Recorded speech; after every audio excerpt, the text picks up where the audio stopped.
She's another of these city council members turned out, but she's in 2 years, but she's another person missing in action for their humanity, missing in action against genocide, and missing in action listening to her constituents, to her voters. What a shame. Okay, then we move to Natasha Harbour. Natasha's staff met with us. It was a very good, productive meeting. Unfortunately, she refused to meet with us in person. She said if it comes to the agenda, she'll vote for it. Okay, Councilwoman, why don't you become the fourth sponsor and bring it to the agenda? She did not do that. I do not want to go into so many details why she did. She always uses personal excuses. Again, shame on her for not standing with our community. For somebody who is from our African American community, she should have known better that our struggle intertwined against this racism, against this genocide, and against all the hate as the people of color community were facing. Absolutely. Then we move next to Ryan Alter. Ryan Alter met with us. He met with our staff, with his staff, with us as a community. His condition was, we need to meet with the other side. Okay. Actually, one of us took the initiative and we met with the other side. Because he was willing to vote for it if the other side have some change. But you know what? I have no idea in a water down resolution. What else we can water down? Right. Can we water down standing against genocide? No! Can we water down against asking for permanent ceasefire? No! But one of us took that meeting, and of course we knew the outcome. It was a BS. They're not willing to stand for humanity. The opposite, they are genocide enabler. They don't have a problem with seeing thousands and thousands of Palestinians being slaughtered by our tax money. Shame. Hi Laura, hi Kathy Togo. Kathy running for mayor and she's refusing to support ceasefire, by the way.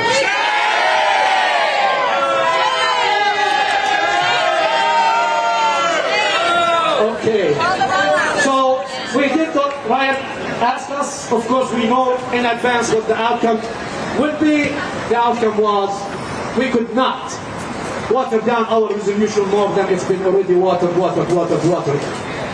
So he said, if it comes up, I will vote for it. But he does not have the leadership, nor the spine to stand for genocide. Somebody who ran as environmentalist, somebody who has young kids, he did not care for Palestinian kids, more than 15,000 of them being slaughtered by the Israeli occupation forces by our money. Alison Alter, she met yes, oh my God. She met with a few of us, the same thing.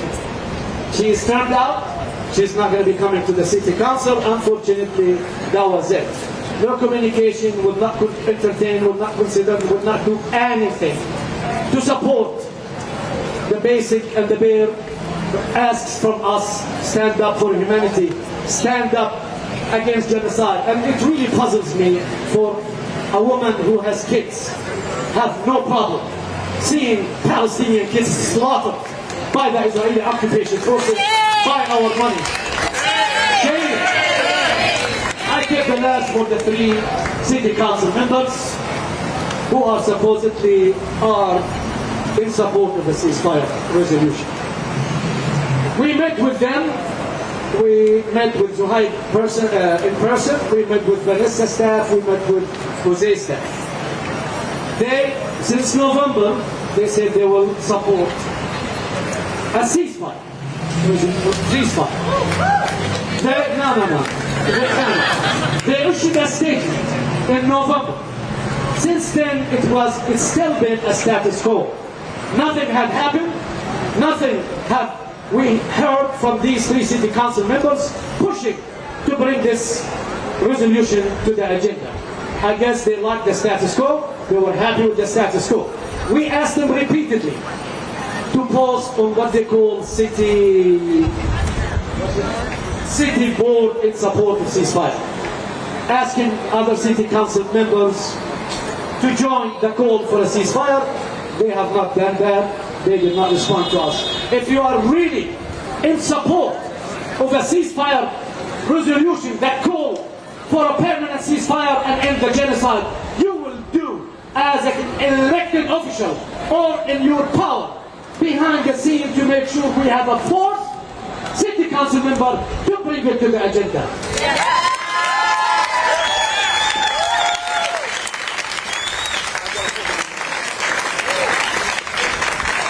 This is a quick synopsis. I could go for another 15, 20 minutes. I'm not going to do that. But there is one thing. We are not giving up. This city council, this mayor, works for us as a constituents. They get paid by our tax dollars. And as you heard earlier today, Julian speaking about how these people are inside, not listening to their constituents, how been bought, how been bought by white rich people, ignoring the plight of our unhoused community, ignoring the plight of our veterans, ignoring the plight of the needs for our housing.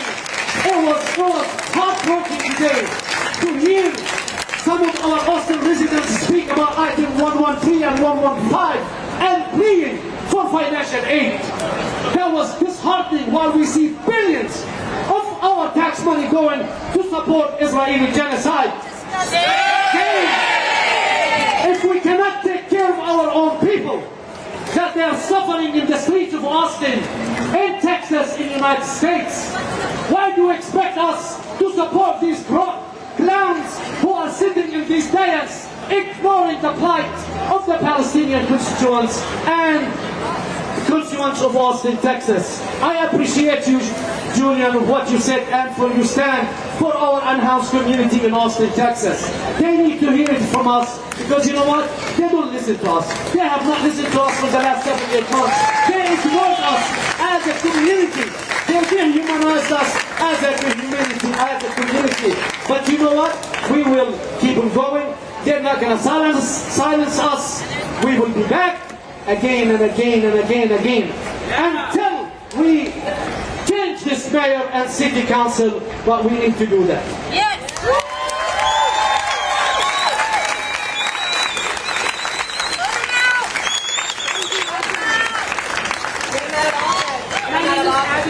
I'm here as a representative of Jewish Voice for Peace, a group which is a proud member of the Austin for Palestine Coalition. And the Austin for Palestine Coalition is a proud member of the wider community. This community right here of Texans, diverse interfaith group of Texans from all walks of life who are fighting for a ceasefire, fighting for truth and justice, and fighting for a free Palestine.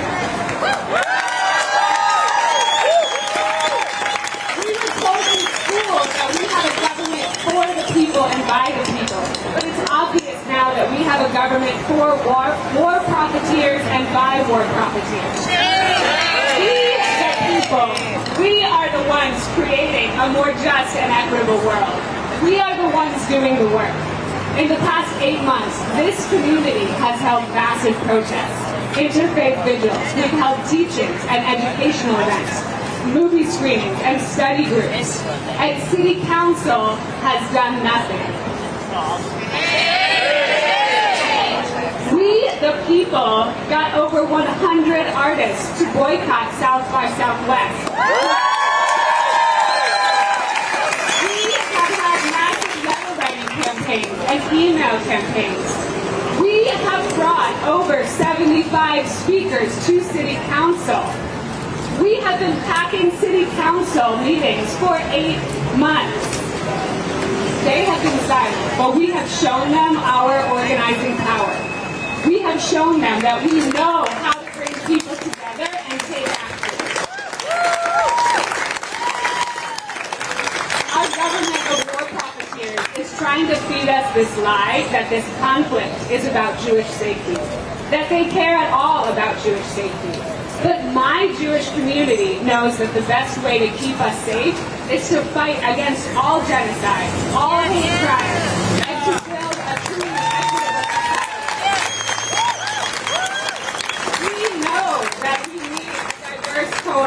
of people of all faiths. We need artists, we need union organizers, we need educators, we need cooks and poets and builders and dreamers, organizing together and uplifting each other. We keep us safe. Yes. This community knows how to organize. We know how to support each other, nourish and feed each other, and we know how to give each other hope on dark days that feel hopeless.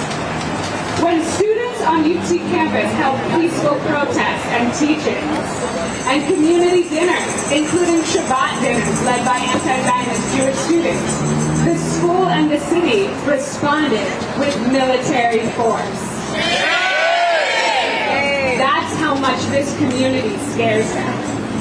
But we out-organize them with jail support, with legal support, community building, and keeping the campus liberation zone open.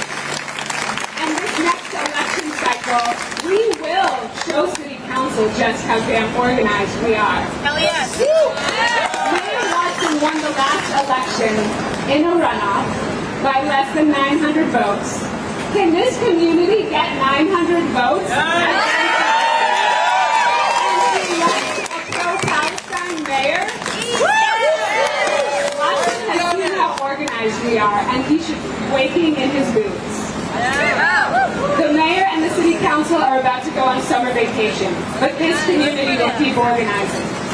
City Hall will be closed, but we will keep fighting. We will keep protesting. We will keep educating. We will keep supporting each other and uplifting each other. We will be loud and angry and organized until Palestine is free and until all people are free. Until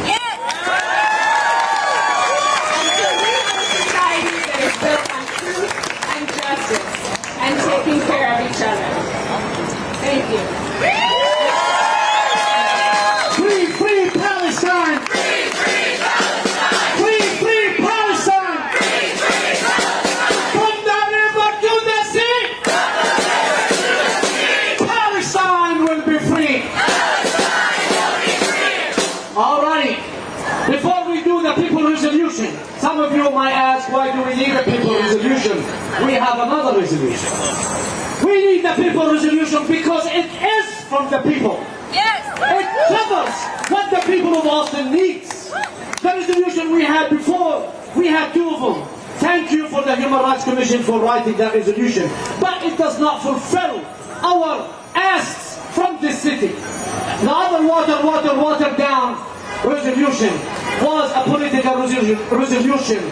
We tried our best to negotiate with these people.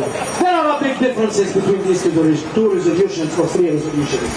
Our people resolution asked for a lot of things as a community, as Palestinian, as Arab, as Muslim, as African American, Latino, LGBTQ community, as all of our communities in this country demand and ask for this from our government, local, state, or national government. That's why we need the people's resolution. I like this, by the way. So I would like to motion to start the reading of the people resolution. If you're second, I would like to hear free, free Palestine. Free, free Palestine! That's not enough second. I need it louder than that. I didn't hear it. Can I hear a second? Free, free Palestine! All right, free, free Palestine. Free, free Palestine!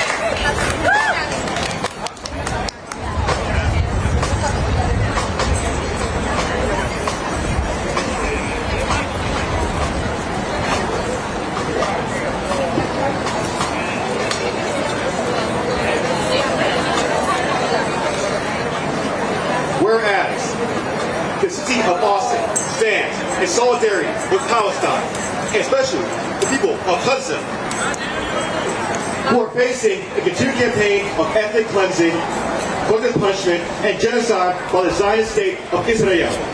And whereas Gaza is known as the world's largest open-air prison due to ongoing, unbearable, inhumane living conditions imposed by Israel for the last 17 years, including a full air, land, and sea blockade. enclosure of its borders by concrete walls and barbed wire fences, and a strict prohibition of Palestinians from leaving and entering the territory freely. And whereas collective punishment is a war crime under international law and refers to a form of sanction imposed on a person or group of persons in response to action taken by one of them or a member of the group. And whereas the Zionist state of Israel is engaging in collective punishment against Palestinian civilians. And whereas this collective punishment of the Palestinian civilians includes shutting off access to electricity, drinking water, food, fuel, and humanitarian aid. And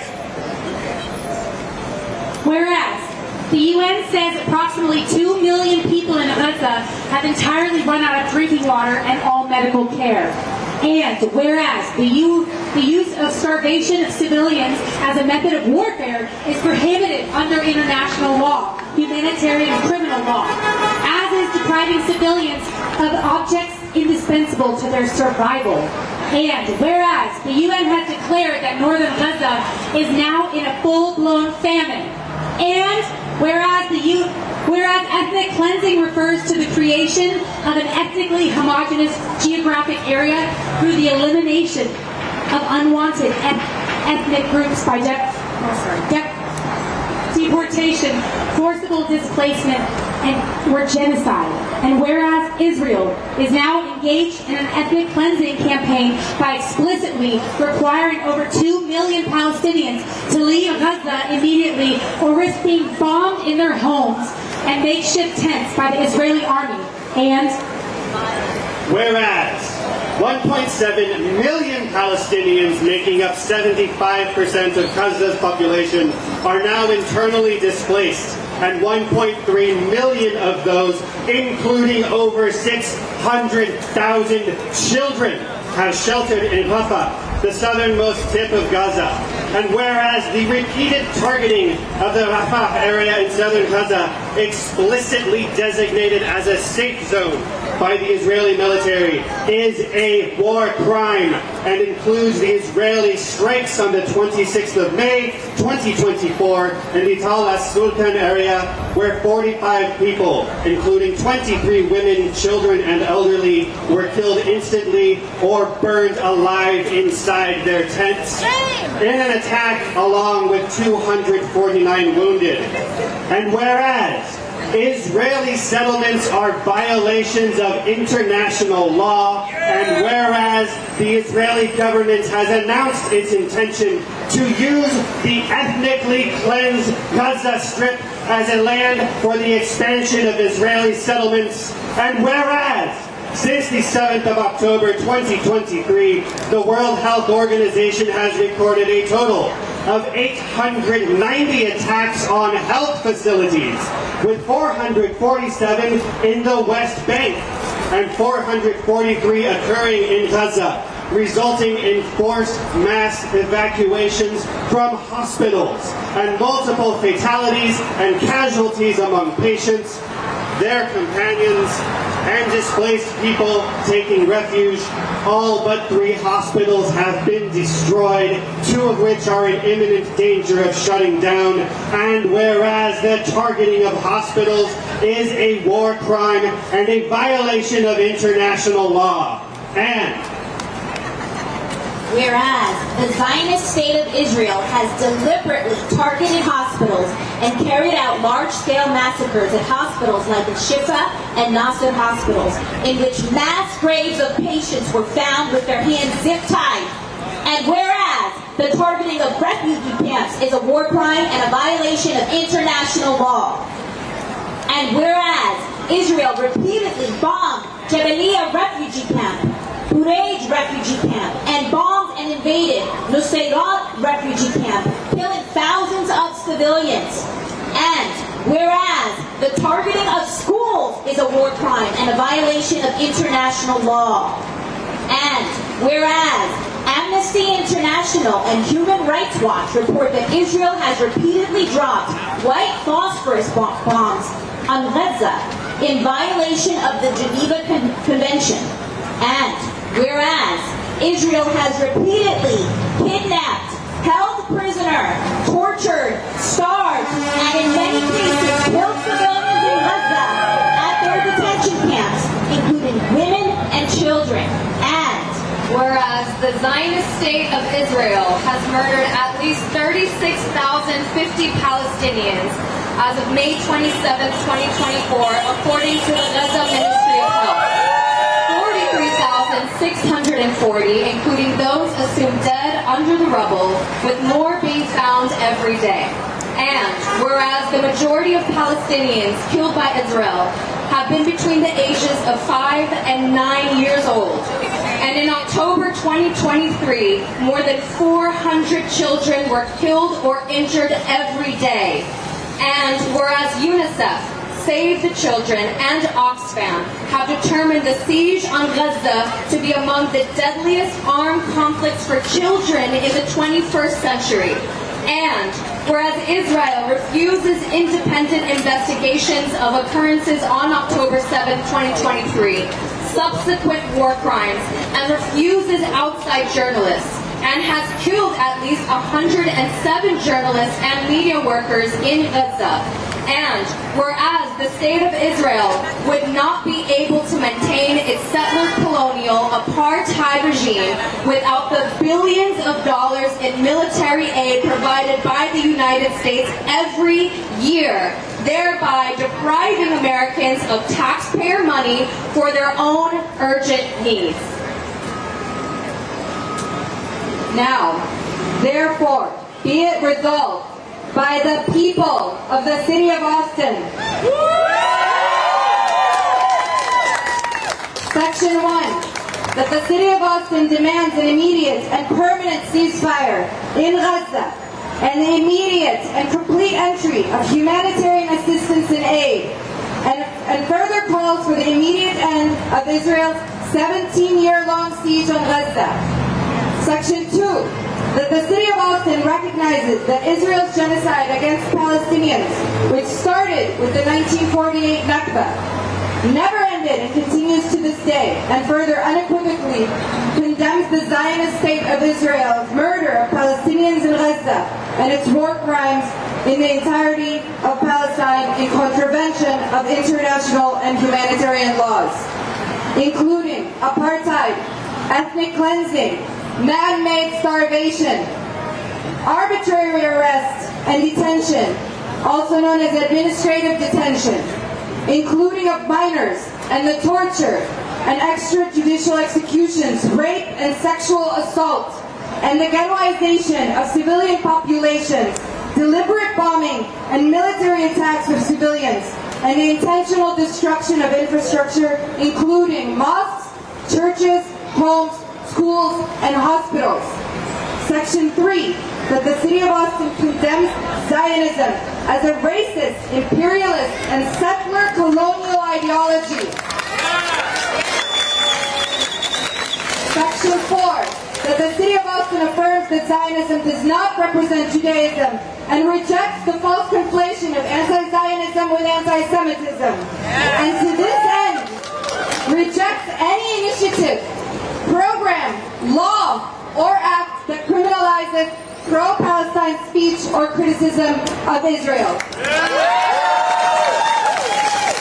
Section 5. The city of Austin calls for the immediate release of all Palestinian political prisoners and administrative detainees, including all Palestinian children being held and interrogated without lawyers or parents present and tried in military courts, as well as all other forms of hostages, as Israel is bombing and murdering its own Israeli hostages. Section 6. That the city of Austin immediately and permanently ends all trainings between the Austin Police Department and the Israeli police. Section 7. That the city of Austin immediately and permanently ends all relations, programs, and contracts with the Anti-Defamation League and all other Zionist organizations and entities. Section 8. The city of Austin affirms that Austin taxpayer funds should not fund the genocidal state of Israel, and to this end, fully discloses all existing contracts and programs the city of Austin has with Israel, Israeli companies, and weapons manufacturers, and fully divests from these entities, and further, permanently bans any future contracts and programs with these entities.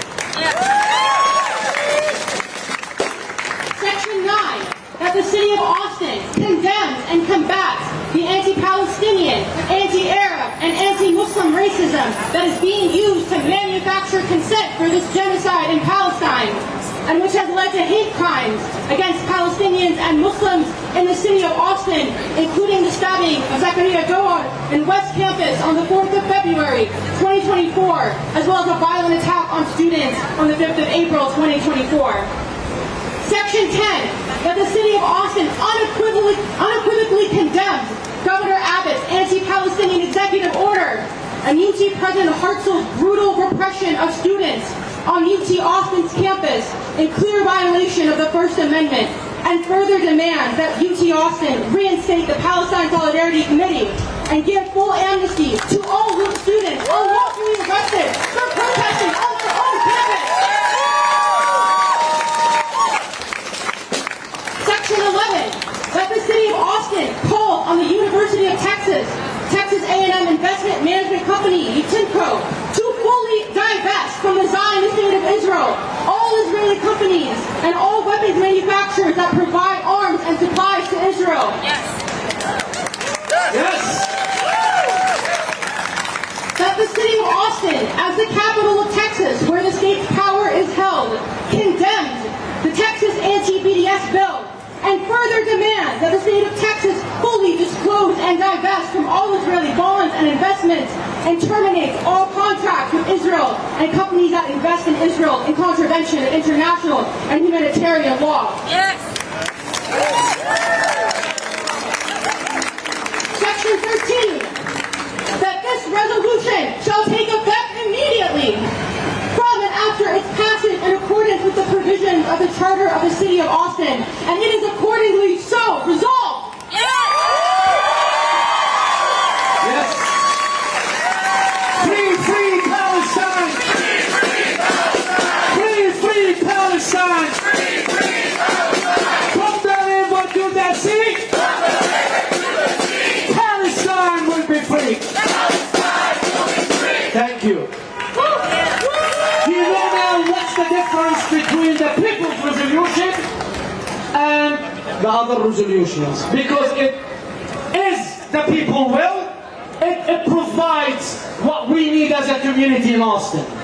The City Council and the Mayor, 5 commissions appointed by them passed a ceasefire, but they ignored them, and they are appointee of the Mayor and the City Council. 5 commissions in the City of Austin.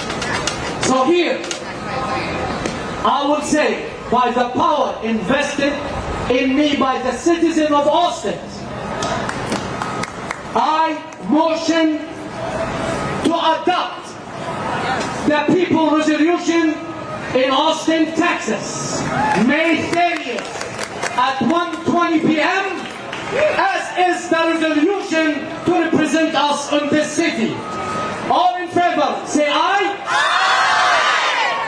Any opposition? Any abstaining? Okay, the ayes have it. Free Palestine! Free Palestine! Let me just say, it will be resolved that the Austin for Palestine Coalition email all these people inside and all our elected officials to inform them by the will of the people that the people of Austin, since they don't have the guts or the power or the courage to ask for a permanent ceasefire, that we, the people of Austin, did that on behalf of our community, in behalf of the citizen of Austin. Yes. Free Palestine. Free Palestine. Do not go. We're not done yet. We have food, we have drinks, and we have party-folks that will entertain us. We need to switch the cameras the other way, and they will be dancing this way. So whenever you're ready, you have the floor.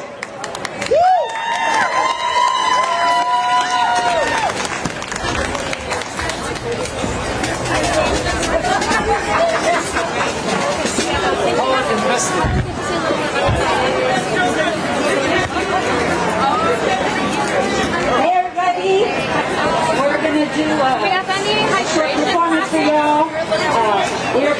the Austin hub of Insight Palestine Force. I don't know, has anybody ever heard of Insight? I-N-C-I-T-E? Yes.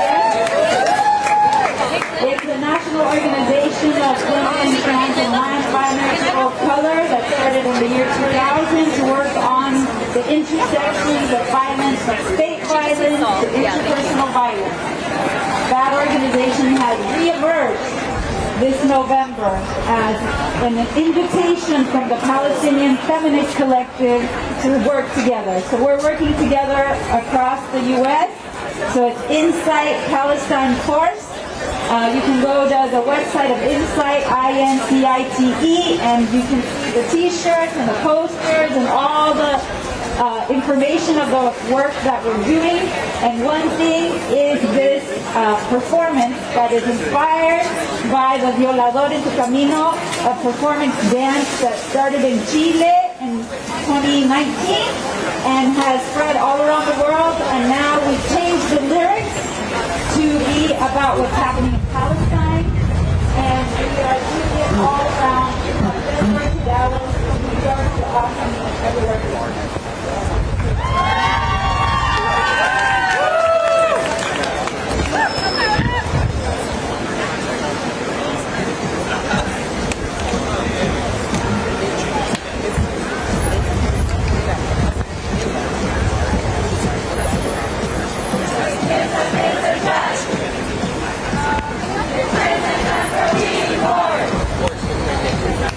Palestine punishment!